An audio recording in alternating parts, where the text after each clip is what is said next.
ඔබ දන්නවද බ්‍රිතාන්‍ය කිරීටේ අවසාන නියෝජිතයා වගේම නිදහස් ශ්‍රී ලංකාවේ ප්‍රථම ජනාධිපතිවරයා වීමේ දුර්ලභ ගෞරවය හිමි වුණු ඒ සුවිශේෂී පුද්ගලයා කවුද කියලා. ඔහු තමයි ශ්‍රී ලාංකීය දේශපාලන ඉතිහාසයේ නිහඬ දැවන්තයා විලියම් ගොපල්ලව මහතා. විලියම් ගොපල්ලව මහතා 1897 සැප්තැම්බර් 17 වන දින මාතලේ දුල්ලෑව පරම්පරාවට අයත් පවුලක උපත ලැබිය.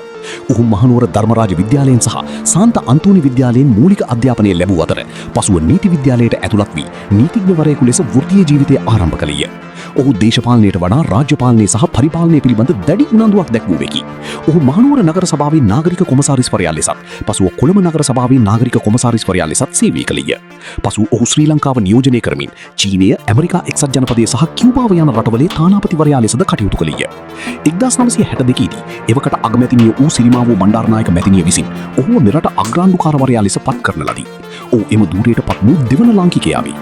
1972 මැයි 22 වන දින ලංකාව බ්‍රිතාන්‍ය කිරීඩියෙන් නිදහස් වී ශ්‍රී ලංකා ජනරජයක් බවට පත් වූ විට අග්‍රාණ්ඩුකාර ධූරය අහෝසි විය. ඒ අනුව ශ්‍රී ලංකාවේ ප්‍රථම ජනාධිපතිවරයා ලෙස විලියම් ගොපල්ලව මහතා දිවුරුම් දුන්නේය. 1978 වන තෙක් ඔහු එම ධූරය දැරූ අතර ඔහු එවකට විධායක නොවන ජනාධිපතිවරයෙකු ලෙස කටයුතු කළේය.